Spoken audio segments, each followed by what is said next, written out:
वर्ण अभिमान विसरल्या याती एक एका लोटांगणी जाती रे, की जातीचा अभिमान वर्णाचा अभिमान हे लोक विसरलेले आहेत आणि एकमेकांच्या पाया पडत आहेत. की वेदू संपन्न होय ठाई परी कृपण व्हायचा आणू नाही, जो लागला काणी तीही वर्णांच्याची. वेद ज्ञानाने संपन्न असेल पण वृत्तीने कंजूष आहे, कारण तो फक्त 3 वर्णातल्या पुरुषांच्या काणी लागलेला आहे. संतांनी काय स्वीकारलं मग, तर संतांनी भक्ती मांडलेली आहे आणि ती प्रेमभक्ती आहे. हे भगवं घालून फसवणारे जसे साधू आहे, तसे भगव्या रंगाचे ध्वज लावून पण वेगळ्या दिशेने समाजाला नेणारे लोक पण आहेत. म्हणजे उत्तर पेशवाईची राजवट आणि परत इंग्रजांची राजवट. त्यामुळे ह्या 2 राजवटींचा जो काळ आहे, त्या काळामध्ये वारकरी संप्रदायाचं ब्राह्मणीकरण व्हायला मोठ्या प्रमाणात सुरुवात झाली. कारण ह्या 2च परंपरा महाराष्ट्रातल्या खेड्यापाड्यात पोहोचलेल्या, वारकरी परंपरा आणि सत्यशोधक परंपरा. आणि तिसरी गोष्ट म्हणजे बाजारीकरण मोठ्या प्रमाणात वारकरी संप्रदायामध्ये शिरायला लागलेलं आहे असं वाटण्याचा हा काळ आहे. संविधान हे आजच्या हितसंबंधी राजकारणापेक्षा मोठं आहे. समता ही गोष्ट या सगळ्यापेक्षा मोठी आहे. खेड्यातली माणसं निरक्षर जरूर असतील पण ती अप्रबुद्ध नाहीत. खरंय. नमस्कार, मी प्रशांत कदम. आज 26 नोव्हेंबर संविधान दिवस आहे. पण या संविधान दिवसाच्या निमित्तानं आपण चर्चा कुठल्या संविधान तज्ज्ञाशी, कायदे तज्ज्ञाशी, राजकीय नेत्याशी किंवा सामाजिक कार्यकर्त्याशी करणार नाही आहोत, तर एका वारकरी संप्रदायातल्या युवकाशी करणार आहोत की जे स्वतः चिकित्सक वारकरी आहेत. हबप ज्ञानेश्वर बंडगर महाराज, ज्यांचं होय होय वारकरी हे अतिशय नावाजलेलं पुस्तक 2024मध्ये प्रकाशित झालं. आणि संविधानाचा आणि वारकरी संप्रदायाचा नेमका काय संबंध आहे असा जर तुम्हाला प्रश्न पडला असेल, तर जी मूल्य आपल्या संतांनी आपल्या वारकरी संप्रदायानं सांगितलेली आहेत, त्यातली बहुतांश मूल्य जी आहेत ती सगळी संविधानामध्ये अंतर्भाव करण्यात आलेली आहेत. आणि म्हणून आत्ताच्या काळामध्ये ज्यावेळी वारकरी संप्रदायाला बदनाम करण्याचे प्रयत्न होतात, ज्यावेळी वारकरी संप्रदायाला वैदिक धर्मामध्ये लपेटण्याचे प्रयत्न होत आहेत, ब्राह्मणीकरण या संपूर्ण संस्कृतीचं खूप मोठ्या प्रमाणामध्ये झालेलं आहे. काही लोकांची मजल तर या वारकरी संप्रदायामध्ये जे संविधानाचा समतेचा विचार आणतात त्यांना अर्बन नक्षली ठरवण्यापर्यंत गेलेली आहे. अशावेळी मुळात आपली वारकरी परंपरा जी आहे ती काय सांगते, सध्याच्या काळामध्ये तिच्यावरती होणारं अतिक्रमण जे आहे त्याच्यातले धोके काय आहेत, या सगळ्याबद्दलची आपण चर्चा करणार आहोत. आणि त्यासाठी मला वाटतं संविधान दिवसासारखं दुसरं चांगलं निमित्त जे आहे ते कदाचित सापडणार नाही, कारण हाच मानवतेचा उदात्त विचार जो आहे तो आपल्या संविधानकर्त्यांनी घटनेमध्ये लिहून ठेवलेला आहे. पुस्तक तुमच्यापैकी अनेकांपर्यंत हे पोहोचलेलं असेल आणि या पुस्तकाबद्दलच्या एक मोजक्या प्रतिक्रिया मी सुरुवातीला तुमची परवानगी असेल तर जरा वाचून दाखवतो. प्रख्यात साहित्यिक रंगनाथ पठारे यांनी या पुस्तकाबद्दल असं लिहिलेलं आहे की म्हणजे मला अभिमान वाटला असता जर मला यासारखं लिखाण लिहिता आलं असतं तर. ज्ञानेश्वर बंडगर यांचं वय आत्ता 26 ना, 26 वयाचे ते आहेत. घरामध्ये परंपरेनं आलेली वारकरी संप्रदायाची परंपरा आहे आणि त्याच्यातनं त्यांनी हे पुस्तक लिहिलेलं आहे. अनेक समीक्षकांचं म्हणणं हे पण आहे की वारकरी संप्रदायाची चिकित्सा आधुनिक दृष्टीनं करताना आपली मूळ परंपरा आणि आजचं सांस्कृतिक राजकारण याच्याविषयी त्यांनी केलेली निरीक्षणं जी आहेत ती खूप अभ्यासपूर्ण आहेत. आणि वारकरी आहे म्हणून वारकरी संप्रदायाबद्दल एका विशिष्ट कलातून किंवा विशिष्ट भूमिकेतून त्यांनी लिहिलेलं नाही, तर तो एक जो चिकित्सकपणा आहे तो त्यांच्याकडं त्यांच्या एकूण अभ्यासवृत्तीमध्ये आहे. आणि त्यांचं बायोटेक्नॉलॉजी झालेलं आहे, ही पण बाब इथं सांगितली पाहिजे. सुरुवात करूयात. संविधान दिवस, संविधानाचा गौरव आपण या दिवशी करत असतो. आज वारकरी संप्रदाय आणि संविधान याच्यातले समान धागे तुम्हाला काय दिसतात? संतांचा विचार हाच संविधानाचा विचार आहे का? तसं आपल्याला म्हणता येईल, कारण संविधान हे जरी 1950 साली लागू झालं असलं तरी त्याच्या अगोदरपासून हा विचार आपल्या भारतीय परंपरेमध्ये सतत वाहत आलेला आहे. याचं कारण संविधानाने समतेचा विचार सांगितला, स्वातंत्र्याचा विचार सांगितला, बंधुतेचा विचार सांगितला आणि सामाजिक न्यायाचा विचार सांगितला. ही मूल्य भारताच्या परंपरेत अगोदरपासून आहेत आणि या मूल्याला विरोध करणारी पण एक विचारसरणी भारताच्या परंपरेमध्ये आधीपासून आहे. म्हणजे समतेला अडसर ठरणारी गोष्ट म्हणजे विषमता, आणि भारतात जाती विषमता. तर या जातीच्या विषमतेच्या विरुद्ध, वर्णाच्या विषमतेच्या विरुद्ध भारतात एक मोठी परंपरा होती, त्यातली एक महत्त्वाची परंपरा म्हणजे वारकरी परंपरा आहे. वारकरी संप्रदायानं जातीभेदाच्या विरोधात मोठं बंड केलेलं आहे. म्हणजे सगळ्या जातीचे संत आपल्याला वारकरी संप्रदायात दिसतात. आणि केवळ सहभाग सगळ्या जातींचा दिसतो असं नाही, तर जातीभेद मोडण्यासाठी त्यांनी काही प्रयोग केलेले आहेत. म्हणजे उदाहरणार्थ गोपाळकाला आहे, की जिथे खालच्या मांडल्या गेलेल्या जातीतल्या व्यक्तीच्या हातचं अन्न पाणी खायचे नाही किंवा पाणी प्यायचं नाही, अशा प्रकारचे नियम होते. कठोरपणे त्याची अंमलबजावणी होत होती. पण वारकरी संतांनी ते सगळं मोडून काढलं आणि त्याच्यासाठी त्यांनी गोपाळकाल्याचा विधी रूढ केला. गोपाळकाला म्हणजे काय आहे, तर सगळ्या जातीच्या लोकांनी परस्परांचं अन्न खायचं, वाटून खायचं, म्हणजे गोपाळकाला आहे. हा एक विधी झाला किंवा हा एक प्रयोग झाला. तसा दुसरा प्रयोग कोणता आहे, तर एकमेकांच्या पाया पडणं. आपल्या भारतीय परंपरेत किंवा मनुस्मृतीसारख्या ग्रंथांमध्ये असे नियम आहेत की जो वरच्या जातीतला व्यक्ती आहे त्यानं खालच्या जातीतल्या व्यक्तीला नमस्कार करायचा नाही. भलेही खालच्या जातीतला व्यक्ती कितीही वयोवृद्ध असेल, ज्ञानवृद्ध असेल, कर्तृत्वानं मोठा असेल, तरी त्यानं नमस्कार करायचा नाही. खालच्या जातीतल्या व्यक्तीने वरच्या जातीतल्या व्यक्तीला नमस्कार करायचा. पण हा नियम वारकरी संप्रदायाने मोडून काढला आणि ते एकमेकांच्या पाया पडायला लागले. जसं तुकाराम महाराजांनी वर्णन केलेलं आहे की वर्ण अभिमान विसरल्या याती एक एका लोटांगणी जाती रे. की जातीचा अभिमान, वर्णाचा अभिमान हे लोक विसरलेले आहेत आणि एकमेकांच्या पाया पडत आहेत. परिसा भागवतासारखा ब्राह्मण शिंपी असलेल्या नामदेवरायांच्या पाया पडत आहेत. रामेश्वर भट यांच्यासारखा ब्राह्मण तुकोबारायांना गुरु मानतोय. बहिणाबाईंसारख्या ब्राह्मण स्त्री तुकोबारायांना गुरु मानतायत. अनंत भट अभंगासारखा ब्राह्मण चोखोबारायांचे अभंग लिहून घेत आहेत. म्हणजे जे जातीभेदाचे नियम मनुस्मृतीने घट्ट केलेले होते ते सगळे नियम मोडण्याचं काम वारकरी संतांनी केलेलं आहे. स्त्री पुरुष विषमता आपल्याकडे होती, त्याच्या विरुद्ध वारकरी संतांनी भूमिका घेतलेली आहे. जनाबाई माऊलींनी म्हटलेलं आहे की स्त्री जन्म म्हणून न व्हावे उदास, साधू संती ऐसे केले मज. जनाबाई आहेत, मुक्ताबाई आहेत, बहिणाबाई आहेत, काणोपात्रा माऊली आहेत, सोयराबाई आहेत. अनेक मोठ्या कर्तृत्वान संत स्त्रियांची परंपरा वारकरी संप्रदायाला लाभलेली आहे. हे समतेचं मूल्य आपण वारकरी संप्रदायामध्ये बघतो. दुसरं स्वातंत्र्याचं, विशेषतः अभिव्यक्ती स्वातंत्र्य ज्याला आज आपण म्हणतो. तर आपल्याला अभिव्यक्त व्हायचं आहे आणि त्याला अडसर काय ठरतायत, तर अडसर परत जाती व्यवस्थाच आहे आपल्याकडे. कारण वेदाचा अधिकार स्त्रियांना नाही, शूद्रांना नाही. तुकोबाराय मात्र म्हणतात की आम्ही शूद्र वंशी जन्मलो म्हणून दंभे मोकलेलो, आम्ही शूद्र वंशातले आहोत, आम्हाला वेदाचा अधिकार नाही. पण वेदाचा तो अर्थ आम्हाशीच ठावा, एराणी व्हावा भारमाता. तुम्ही आम्हाला अधिकार नाही म्हणताय, पण खरा अर्थ आम्हाला माहिती आहे. तर ही एक विचार आणि अभिव्यक्तीच्या स्वातंत्र्याची एका अर्थाने काय म्हणूया आपण बीज या वारकरी संतांच्या सगळ्या विचारांमध्ये दिसते. आणि बंधुता हे तर संतांचं महत्वाचं मूल्य आहे. कारण प्रेमाने एकमेकांच्या जवळ येणं, प्रेमाने एकमेकांशी सोबतीनं राहणं हाच संत विचार आहे. जे कबीराने म्हटलेलं आहे की पोथी पडी पडी जगमुआ, पंडित भयानक होय ढाईया, खरं प्रेम का पढे सो पंडित होय. खरा पंडित कोण आहे, ज्याला प्रेम कळतं तो पंडित आहे. आणि सामाजिक न्याय, सामाजिक न्याय म्हणजे जे दुर्बल घटक आहेत त्यांना विशेष संधी देऊन समतेचं मुख्य प्रवाहात आणणं.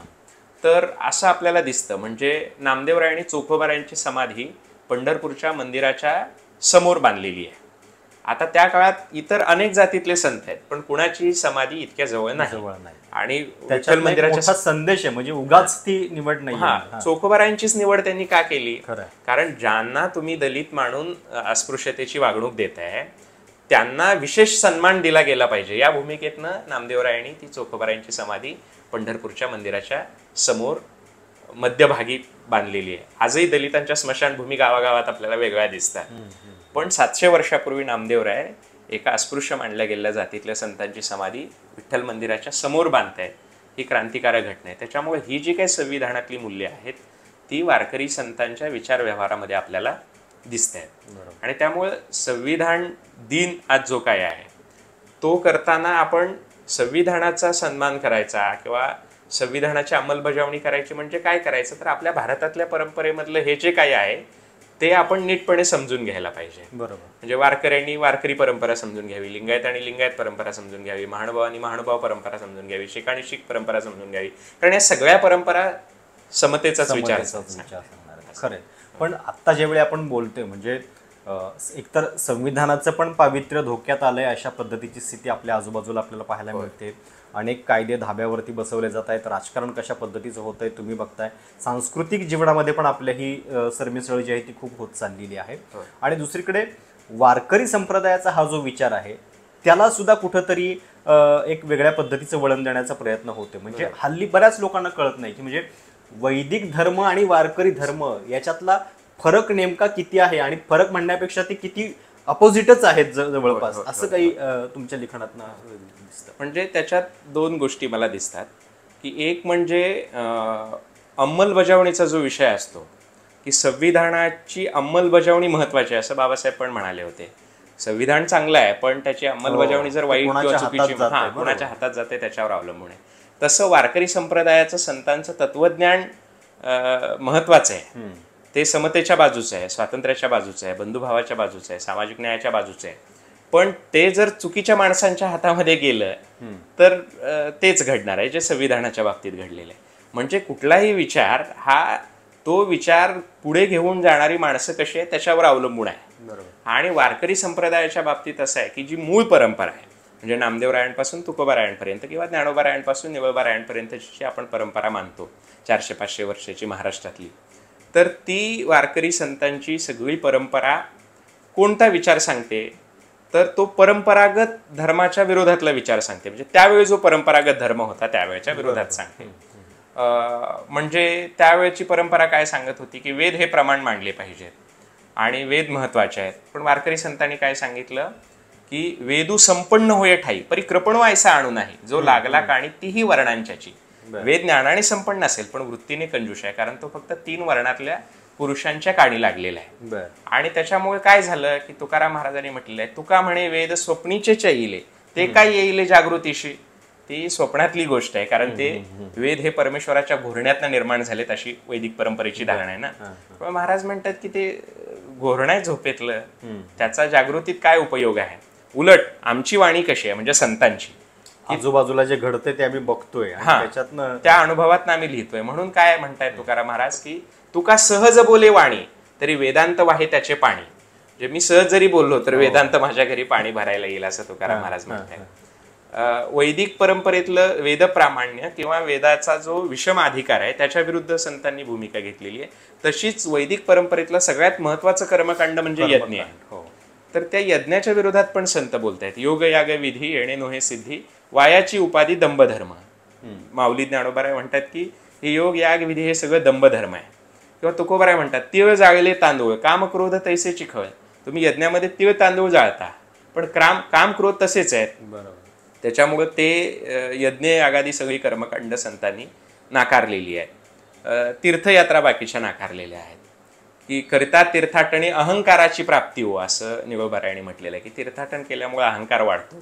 त्यामुळे ते संत करिता तपे काम क्रोध खवळती. तप केल्यामुळे काम क्रोध खवळतात. तर ही सगळी जी काही कर्मकांड आहेत ही वारकरी संतांनी नाकारलेली आहे. म्हणजे वैदिक परंपरेतल्या 2 महत्वाच्या गोष्टी संतांनी नाकारल्या की एक म्हणजे वेद अधिकार जो विषम जातीच्या आधारावरती विषम पद्धतीने चालवला जात होता आणि दुसरं म्हणजे कर्मकांड नाकारलं. आता संतांनी काय स्वीकारलं मग तर संतांनी भक्ती मांडलेली आहे आणि ती प्रेमभक्ती आहे की ईश्वरावर अकृत्रिम प्रेम करणं ही भक्ती संतांना अभिप्रेत आहे आणि ती संतांनी केलेली आहे. आणि भक्तीला जे जे काही अडसर ठरेल ते सगळं संतांनी नाकारलेलं आहे. त्याच्यामुळे हा भक्ती धर्म आहे. आणि मध्य काळामध्ये आपल्याला संपूर्ण भारतभर ह्या भक्तीच्याच परंपरा सगळीकडे आपल्याला दिसतात. म्हणजे तिकडे तामिळनाडूमध्ये आळवार नयनारांची परंपरा आहे, कर्नाटकात लिंगायतांची आहे, महाराष्ट्रात महानुभाव वारकऱ्यांची आहे, तिकडे उत्तर भारतामध्ये कबीरांची आहे, रविदासांची आहे, शिखांची आहे.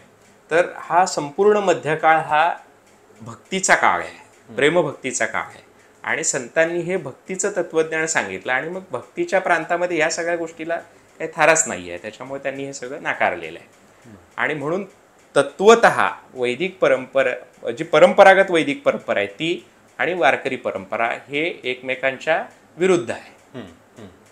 पण म्हणजे आता हिंदुत्वाच्या राजकारणाचा सध्या इतका प्रभाव आहे की त्याच्यामध्ये भगवा म्हटलं की आजकाल लोकांना त्याच हिंदुत्वाशी जोडलं जातं, तशा पद्धतीने लोक बघतात. पण आपल्या वारकरी संप्रदायाचा पण ध्वज भगवा आहे. तर त्या 2 ध्वजांमधला रंगामधला फरक तुम्हाला काय जाणवतो? म्हणजे मुळात काय आहे की म्हणजे टेक्निकली असं आहे की वारकरी संप्रदायाचा रंग गेरू भगवा आहे. म्हणजे भगवाच आहे पण तो गेरू रंगातला भगवा आहे.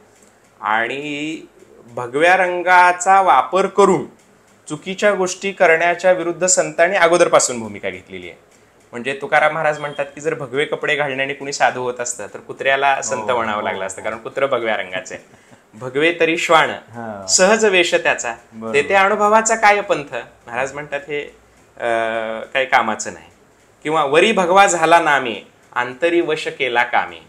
वर्ण भगवी घातली पण आतून काम क्रोधाने जर तो ग्रस्त असेल तर त्याचा काही उपयोग नाही. किंवा तापत्रयी तापले गुरु ते गिवसिती, म्हणजे त्रिविध ताप आपल्या परंपरेत सांगितलेले आहेत. कुठले? एक आध्यात्मिक ताप, आधिभौतिक ताप, अधिदैविक ताप, हे त्रिविध ताप आहेत. म्हणजे माणसं संसारात काहीतरी त्यांना प्रश्न पडलेले असतात, मानसिक ताणतणावामध्ये असतात. मग ते काय करतात? तापत्रयी तापले गुरु ते गिवसिती, म्हणजे एखादा बाबा शोधतात. आणि मग बाबा कशासाठी शोधतात? तर ते जे मानसिक ताणतणाव आहे, काय आर्थिक संकट आहेत, ऐश्वर्य आहे, जे ह्या सगळ्याच्या याच्यातनं बाजूला होण्यासाठी ते अशा गुरुला शोधतात. तापत्रयी तापले गुरु ते गिवसती, भगवे दे कोणी म्हणती तारा स्वामी. आणि एखादा भगवा रंगाचा साधू बघतात आणि आम्हाला तारा म्हणतात. पण ज्ञानोबाराय म्हणतात की त्यांची फसवणूक होते. हे 13व्या शतकात ज्ञानोबाराय सांगतायत की लोक अशा प्रकारच्या मानसिक ताणतणावातनं आणि बाकीच्या सगळ्या गोष्टीतनं त्यातनं मुक्त होण्यासाठी अशा प्रकारच्या बुवाबाजीकडे वळतात आणि भगवे देखून म्हणतात की मला याच्यातनं मुक्त करा. हा सुद्धा जे आपण प्रकरण बघतो की तो पुण्यातला एक IT वाला, सगळ्या महाराष्ट्रामध्ये आज किती बाबांचं प्रभाव वाढलेलं आहे, प्रस्त झालेलं आहे. म्हणजे जिकडं बघावं तिकडं लोक या अशा बाबांच्या नादी लागलेले.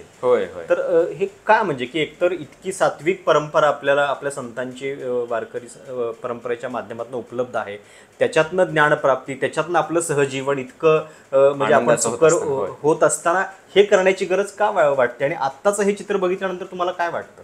हा, म्हणजे तेच तर घडतंय ना. म्हणजे त्याची कारणे मीमांसा संतांनीच केलेली आहे की माणसाला जो मानसिक ताणतणाव असतो त्याच्यातनं मुक्ती पाहिजे असते, आर्थिक संकट असतात त्याच्यातनं मुक्ती पाहिजे असते. पण त्यानं योग्य मार्गाने जाण्याऐवजी, त्याची योग्य मार्गाने उत्तरं शोधण्याऐवजी ते अशी रेडीमेड उत्तर शोधण्याचा प्रयत्न करतात आणि फसतात.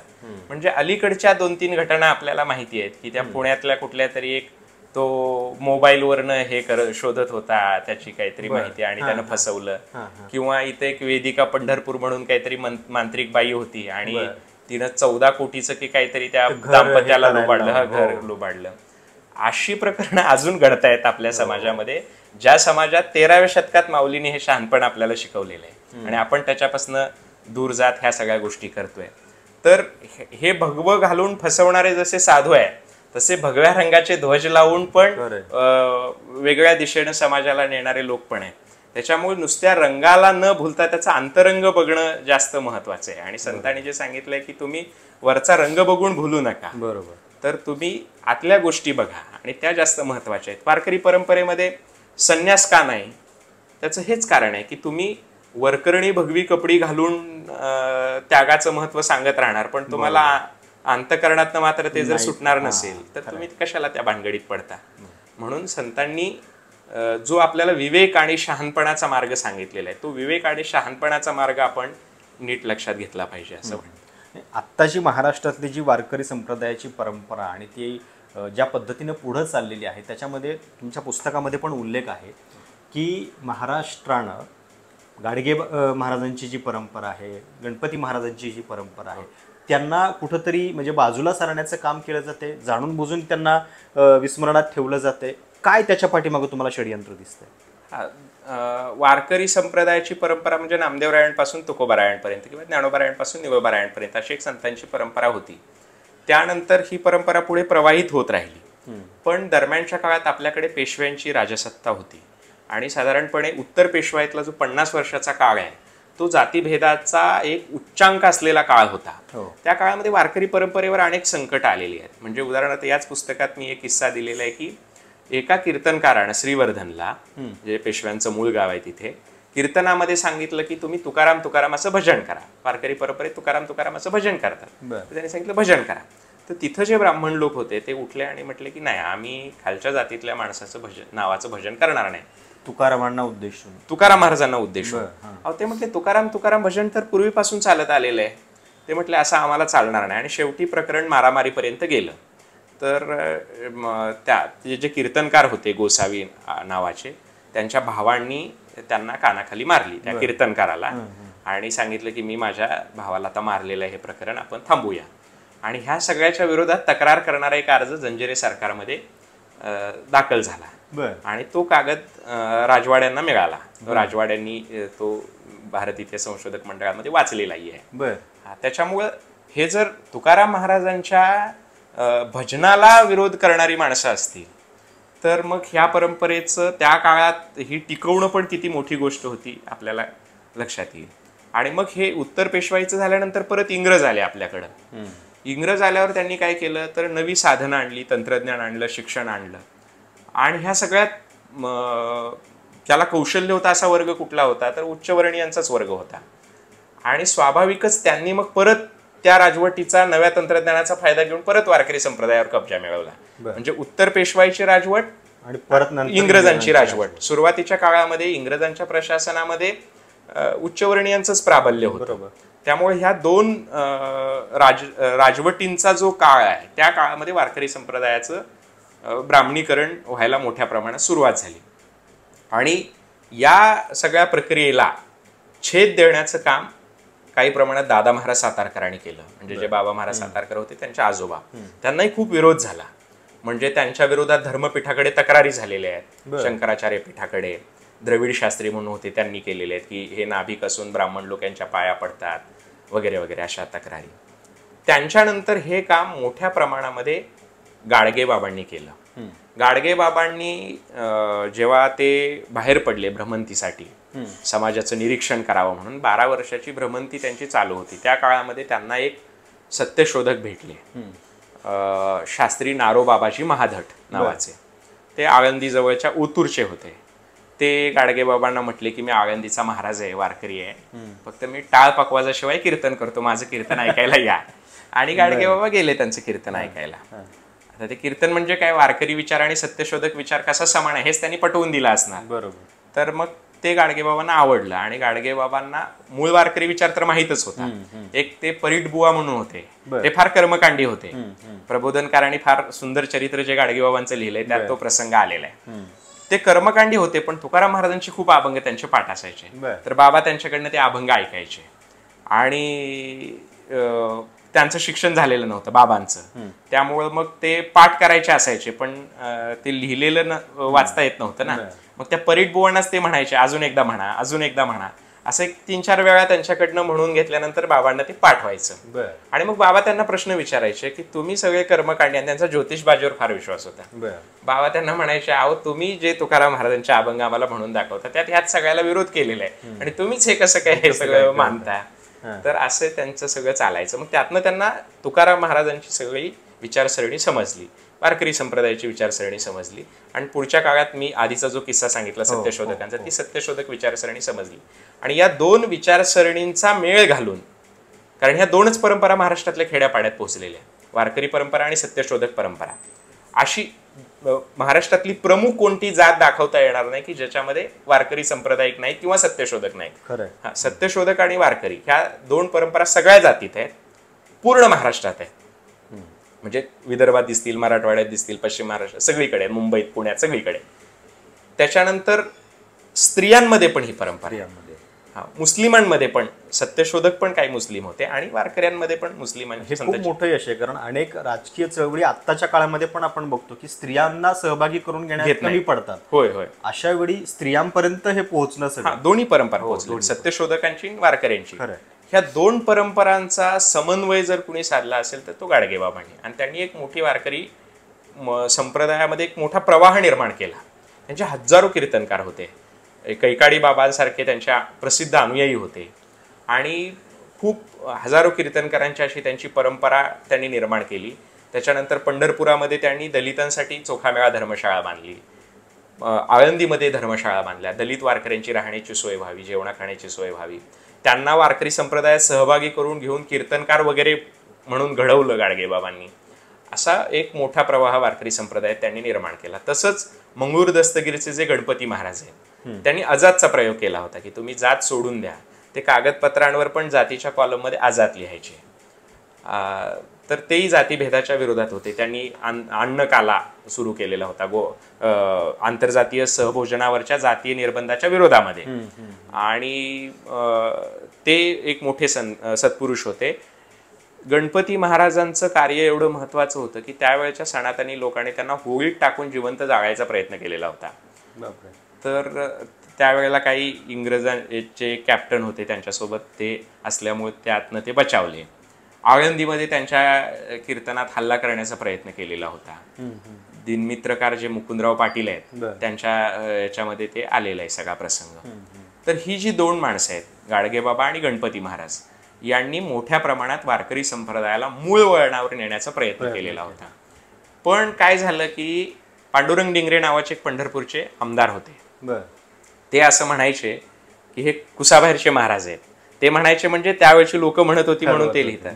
त्याची जी यादी बनवली आहे त्याच्यातच कुसा आतले महाराज आणि कुसाबाहेरचे महाराज. कुसाबाहेरचे महाराज म्हणजे कोण, तर गाडगेबाबा आणि गाडगेबाबांच्या परंपरेतले सगळे महाराज लोक. तर हे वारकरी संप्रदायाच्याच ते कुसाबाहेर राहिले एका अर्थाने. हा, आणि ते स्वाभाविक होतं. म्हणजे जाणीवपूर्वक केलं गेलं या सगळ्या काळामध्ये. म्हणजे हा जाणीवपूर्वकच ना. म्हणजे गाडगेबाबांच्या परंपरेत सगळ्या जातीचे कीर्तनकार आहेत, स्त्रिया कीर्तनकार आहेत, त्यांचा कर्मकांडाला विरोध आहे. ह्या सगळ्या कारणांमुळे गाडगेबाबा हे वारकरीच नाहीत असं म्हणण्यापर्यंतही काही लोकांची मजल गेलेली होती. तर त्यामुळं गाडगेबाबांना गणपती महाराजांना जाणीवपूर्वक वगळलेलं आहे. आणि अगदी अलीकडच्या काळात सुद्धा वारकरी संप्रदायाविषयी खूप महत्वाची पुस्तकं जी अलीकडच्या काळात आलेली आहेत त्यात कुठेही गाडगेबाबांचा उल्लेख नाही. असला तर तो पुसटचा एक दोन वाक्यापुरता, एक दोन ओळीपुरता. गणपती महाराजांचं तर नाहीच नाही. म्हणजे वारकरी संप्रदायाच्या इतिहास लेखनातही हे कुसाबाहेरच उभे आहेत. तर हे फारच भयानक आहे. म्हणून होय वारकरीमध्ये ही परंपरा जास्त नीटपणे लोकांना कळावी म्हणून गाडगेबाबांच्या परंपरेविषयी आणि गणपती महाराजांच्या परंपरेविषयी मी थोडं विस्ताराने लिहिलं. आणि मी माझ्या कीर्तनांमधनं, व्याख्यानांमधनं पण ही परंपरा लोकांच्या पर्यंत पोहोचावी याच्यासाठी प्रयत्न करतोय. पण आत्ताची जी महाराष्ट्रातली वारकरी संप्रदायाची परिस्थिती आहे त्या वर्तमान स्थितीबद्दल तुम्हाला काय वाटतं? म्हणजे आता काही प्रशिक्षण संस्था आहेत, आळंदीमध्ये आहेत, तर त्या माध्यमातून नेमका कुठला विचार पोहोचतो आहे? तो मूळ विचार आहे का, की त्याचं ब्राह्मणीकरण ऑलरेडी झालेलं आहे? ते कधीपासून झालेलं आहे? आत्ताची जर परिस्थिती बघितली तर ते किती टिकलेलं आहे असं तुम्हाला वाटतं? एक गोष्ट म्हणजे आळंदीमध्ये ज्या शिक्षण संस्था उभ्या राहिल्या त्यातल्या काही महत्त्वाच्या शिक्षण संस्था ह्या सनातनीच होत्या. म्हणजे वैदिक परंपरेचाच विचार संतांनी मांडलेला आहे, तो फक्त मराठीत मांडलेला आहे असं मानणाऱ्या परंपरा आहेत.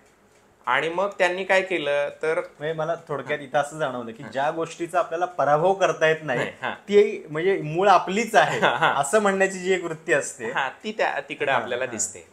म्हणजे त्यातली गंमत सांगतो की आता वारकरी संतांनी वैदिक ग्रंथाचा एका अर्थाने अनुवाद केलाय असं ह्या मंडळींचं म्हणणं आहे. म्हणजे जे वैदिक परंपरेतले प्रस्थानत्रय वगैरे जे ग्रंथ आहेत ते फक्त मराठीत सांगितले संतांनी. म्हणजे वेदांचाच विचार संतांनी मराठीत सांगितला असं त्यांचं म्हणणं आहे. बरोबर. मग आता जर तो मराठीत सांगितला असेल तर तो स्वाभाविकच दुय्यम दर्जाचा ठरला. आणि प्राधान्य कशाला मिळालं? संस्कृत ग्रंथांना मिळालं. बरं, आता संस्कृत वेद ग्रंथाचा अधिकार बहुजन समाजाला नाही. वारकरी संप्रदायात तर बहुजन समाज मोठ्या संख्येने आहे. मग काय करायचं त्यांचं? तर मग त्यांनी अशी वृत्ती त्याच्यावर लढवली की उत्तरेमध्ये विचारसागर वगैरे काही प्राकृत वेदांती ग्रंथ आहेत. म्हणजे ज्याचा अधिकार बहुजन समाजाला आहे आणि ते वेदांती पण आहे. मग असे ग्रंथ त्यांनी या शिक्षण संस्थांमधनं शिकवायला सुरुवात केली. म्हणजे आता बऱ्याचशा शिक्षण संस्थांच्या अभ्यासक्रमामध्ये वारकरी संतांच्या गाथा नाहीत. म्हणजे चोखोबारांचे अभंग शिकवले जात नाहीत, कान्होपात्रा माऊलींचे अभंग शिकवले जात नाहीत, गोरोबा काकांचे अभंग शिकवले जात नाहीत, काही ठिकाणी तर नामदेवराय तुकोबारायांचे अभंग पण शिकवले जात नाहीत. पण काय शिकवलं जातं तिथे तर विचारसागर, वृत्तीप्रभाकर, पंचदशी, की ज्या ग्रंथाची नावं पारंपरिक वारकऱ्यांना माहीतही नाही. एवढी धक्कादायक गोष्ट आहे. म्हणजे आता तुम्ही सांगताय म्हणून मला हे कळते आता की हे आपले संतांचे अभंग शिकवले जात नाहीत आणि त्याच्याऐवजी वेगळंच काहीतरी शिकवलं जातं की ज्याचा वारकरी संप्रदायाशी काही संबंधच नाही. तर हे असं या संस्थांनी घडलेलं आहे. याच्यातली एक संस्था आहे की ज्याचे प्रमुख जे महाराज होते त्यांनी शाहू महाराजांच्या विरुद्ध जी भूमिका घेतलेली होती. म्हणजे त्यांनी एके ठिकाणी असं म्हटलं की ब्राह्मणेतर म्हणजे सर्कशीतली कुत्री आहे. त्याचा संदर्भ असा होता की ब्राह्मणेतर चळवळ शाहू महाराजांच्या प्रभावाखाली निर्माण झालेली होती आणि ती चळवळ निर्माण झाल्यामुळे त्यात काय केलं जात होतं तर ब्राह्मणेतर आणि वेद शिकायचे असं होतं ना, कारण वेदाचा अधिकारासाठी ती चळवळ होती शाहू महाराजांची वेदोक्ताची. मग हे महाराज मात्र सनातनी मताचे, त्यांच्या म्हणण्यानुसार ब्राह्मण सोडून कोणी वेद शिकायचे नाही. तर ते असं म्हणाले की आता काही लोक वेद शिकवायला लागलेले आहेत ब्राह्मणेतराला. सर्कशीतल्या कुत्र्याला माणसासारखी कृती करायला शिकवली तर ते शिकतं, पण कुत्रं ते कुत्रं आणि माणूस तो माणूस, ते फक्त कृती करू शकतं माणसाची शिकवल्यानंतर. तसे ब्राह्मणेतर म्हणजे सर्कशीतले कुत्रे आहेत. त्यांनी किती वेद शिकण्याचा प्रयत्न केला तरी ब्राह्मणासारखं वेद ते म्हणू शकतील पण ब्राह्मण होऊ शकणार नाहीत, कारण ही सर्कशीतली कुत्री आहे. तर त्याच्या विरोधात प्रबोधनकारांनी लेख लिहिलाय. त्याचं शीर्षक आहे साखऱ्या भटाची वाणी, अक्षी निर्मल गंगेचं पाणी. तर ते धुतल्याशिवाय दुसरं काय करणार. असे खूप त्यावेळेच्या लोकांनी या प्रतिक्रियेच्या विरुद्ध लेख लिहिले. तर अशी विचारसरणी वारकरी संप्रदायामध्ये घेऊन काही लोक आलेले आहेत. पण म्हणजे आता तुमचा स्वतःचा जो प्रवास आहे थोडंसं त्याच्याबद्दल, की म्हणजे बायोटेक्नॉलॉजीचं शिक्षण घेतलं आणि मग पुन्हा अशा पद्धतीचं एक पुस्तक की जे खरोखर म्हणजे ज्याचं समीक्षा करताना अनेकांनी असं म्हटलं की सत्यशोधकी आणि चिकित्सक वृत्तीतनं तुम्ही हे लिहिलेलं आहे. हा प्रवास नेमका कसा झाला? माझ्या घरी वारकरी परंपरा होती. माझे आजोबा म्हणजे माझ्या आईचे वडील वैकुंठवासी सद्गुरू भोजलिंग महाराज हे वारकरी कीर्तनकार होते. आणि आमचं गाव घेरडी हे जे आहे सांगोला तालुक्यातलं, ते पंढरपूरपासनं साधारण 50-60 किलोमीटरच्या अंतरावर आहे. पण आमच्या गावात वारकरी संप्रदाय नव्हता. त्याचं कारण तो सगळा बराचसा भाग धनगर बहुल आहे आणि मग इतर जी लोकदैवत आहेत बिरोबा वगैरे अशा दैवतांची उपासना करणारा तो सगळा वर्ग होता. माझ्या आजोबांनी सुरुवातीला त्या भागामध्ये वारकरी संप्रदाय वाढवला आणि परिसरातल्या लोकांना माळा घातल्या, दिंडी सुरू केली, पंढरपुरात मठ बांधला. त्यांचं एक वैशिष्ट्य असं होतं की ते कीर्तनाच्या ठिकाणी जेवण करत नव्हते, पाणी पित नव्हते, मानधनाचा तर विषयच नाही. निरपेक्ष सेवाभावाने त्यांनी हजारो कीर्तनं केलेली आहे. आज महाराष्ट्रात कीर्तनकारांचे काय वाद आपल्याला ऐकायला मिळतात आणि काय वृत्तीची विधानं ते करतात. होय होय. आणि त्यांच्या जे मानधनाचे आकडे आहेत ते तर डोळे फिरणारे आहेत. अशा सगळ्या काळामध्ये धंदा करून टाकलेला आहे. तर माझे आजोबा हे मानधन घेत नव्हते, कीर्तनाच्या ठिकाणी जेवणही करत नव्हते, पाणी पित नव्हते. तर ते घरनं जेवण करून जायचे आणि कीर्तनं करायचे. अशा हजारो कीर्तनं त्यांनी केली. त्यामुळे त्यांचा एक संस्कार माझ्यावर लहानपणापासून होता. आम्ही त्यांच्याच घरी वाढलेलो आहे. आणि मग पुढच्या काळामध्ये मी आईचे वडील म्हणजे आईचे वडील त्यांना एकच मुलगी म्हणजे माझी आई.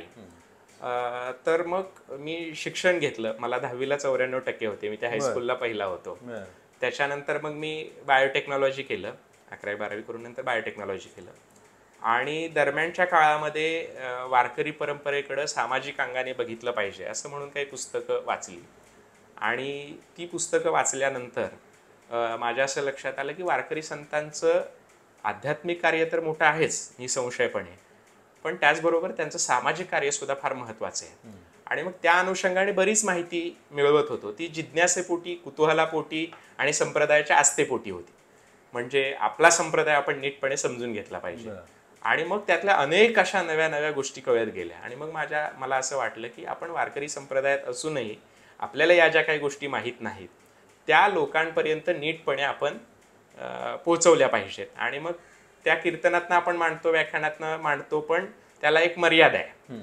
पण ते जर नीटपणे आपण लिहून ठेवलं तर ते लोकांपर्यंत पोहोचेल. या हेतून मग होय होय वारकरी हे पुस्तक लिहिलं आणि ते प्रकाशित झालं आणि त्याला चांगला प्रतिसादही मिळालेला आहे. पण सध्याच्या काळामध्ये वारकरी परंपरेला सगळ्यात मोठी आव्हानं जी आहेत ती तुम्हाला काय वाटतात? म्हणजे काळानुरूप काही आव्हानं कदाचित जीवनशैलीची असतील, काही तंत्रज्ञानाची असतील, काही विचारांची आहेत. काय काय तुम्हाला अशी जाणवत आहेत सध्या? एक म्हणजे आजची धावती जीवनशैली हे एक त्याच्यासमोरचं प्रमुख आव्हान आहे. पण मला असं वाटतं की जितकी जीवनशैली धावती बनत जाईल तितकी वारकरी ओलावा आपण उलट त्याच्यातच शोधत राहू म्हणून लोक ते शोधत राहतील. दुसरं म्हणजे वारकरी संप्रदायाच्या बाबतीतलं प्रमुख आव्हान हे विचारांचं आहे. कारण वैचारिक दृष्ट्या आपली स्वायत्तता जोपर्यंत आपल्याला समजत नाही तोपर्यंत आपलं अस्तित्व टिकवून ठेवणं हे अवघड आहे. आणि ते अस्तित्व जर संपलं तर तुम्ही एकूण त्या समाज व्यवस्थेचा एक भाग बनून जाता. दुसरी गोष्ट म्हणजे वारकरी संप्रदायाने काय केलेलं आहे की समाजातनं बाहेर पडून ते अध्यात्म मानत नव्हते, तर समाजातच राहून त्यांना एक नवा विचार द्यायचा होता. त्यामुळे ते समाजातनं बाहेर पडलेले नव्हते आणि ते समाजातच असल्यामुळे ते काहीतरी वेगळे आहेत असं लोकांना कधी वाटलेलंच नाहीये. म्हणजे काहीतरी वेगळी परंपरा आहे बाबा. आणि म्हणून आपल्याला असं दिसतं की आता समजा एखाद्या पंथामध्ये असं असतं की त्या पंथातली मुलं ती त्या पंथाची होतात, बाहेरून येणारा ओघ थोडासा कमीच असतो. पण वारकरी संप्रदायात असं आहे की जे जुने लोक आहेत, माळकरी आहेत, त्यांचा मुलगा माळकरी होईलच असं नाही, आणि जे नवे लोक आहेत ते येत राहतात. त्याच्यामुळे हे दळणवळण चालत राहिलेलं आहे वारकरी संप्रदायातलं. आणि ते दळणवळण कुठंवर चालत राहील तर जोपर्यंत आपली स्वायत्तता आपण जपू.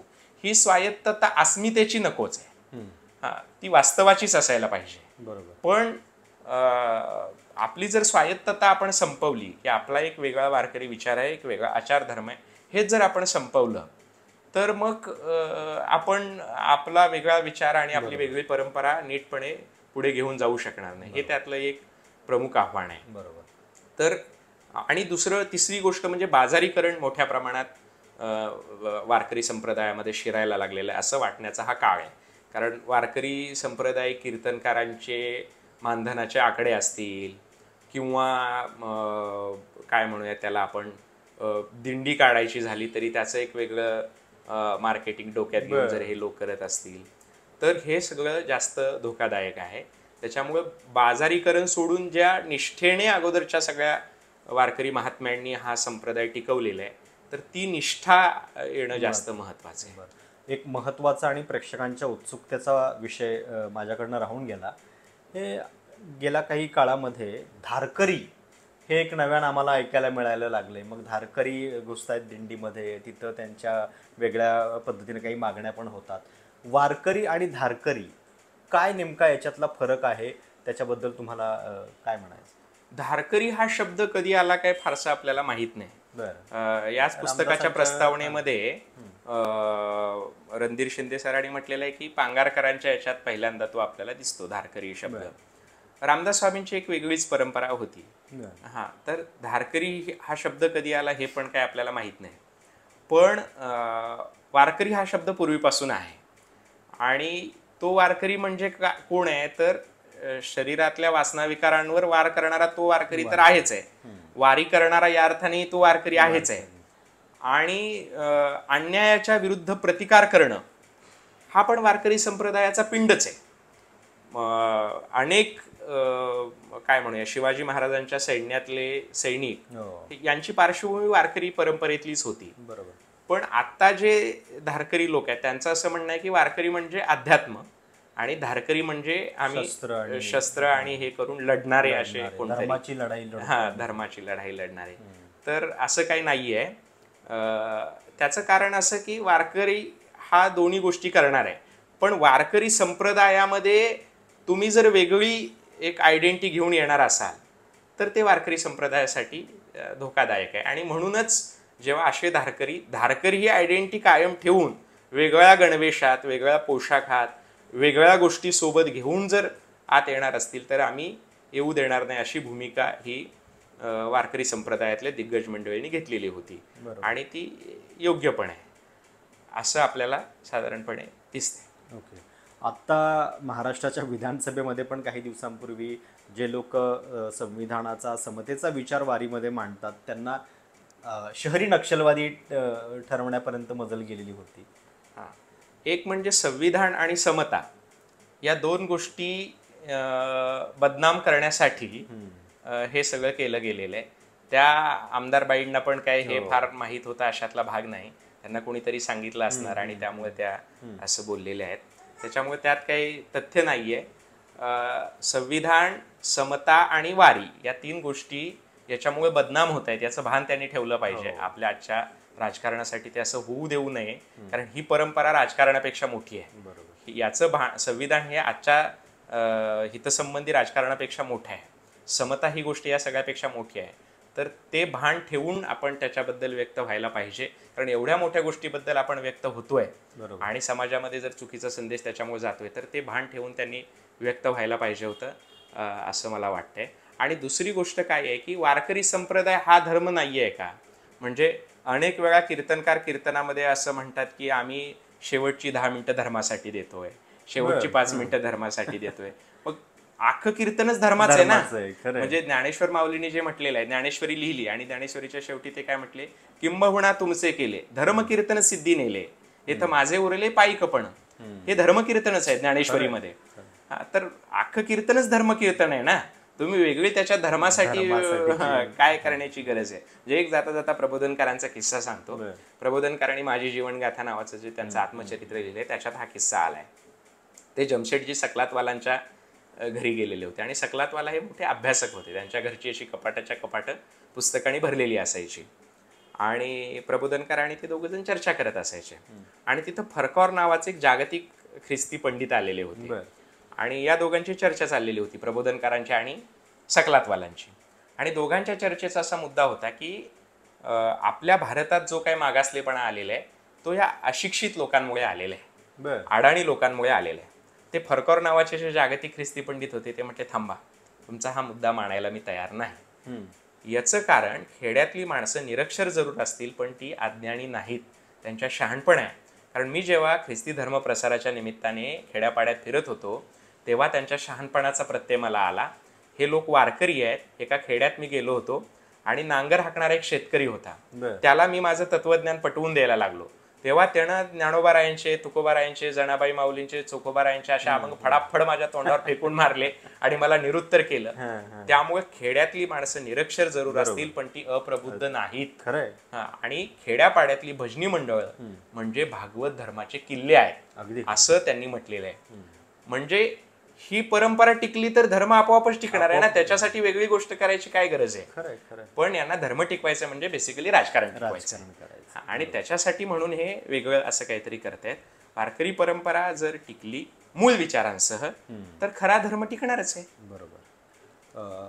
खरं तर अतिशय सविस्तर चर्चा वारकरी संप्रदायाबद्दल आणि त्यातल्या सगळ्या अतिक्रमणांच्या बद्दल आता झालेली आहे. आणि ज्ञानेश्वर महाराजांचे हे विचार तुम्हाला कसे वाटत आहेत, तुमच्या त्याच्याबद्दलच्या प्रतिक्रिया कमेंट्समध्ये आवर्जून कळवा. हे पुस्तक जे आहे ते पण आवर्जून तुमच्यापर्यंत पोहोचवून त्याच्याबद्दलच्या सुद्धा प्रतिक्रिया नक्की कळवा. खूप खूप धन्यवाद या सगळ्या चर्चेबद्दल. चॅनल सबस्क्राईब करायला विसरू नका. धन्यवाद.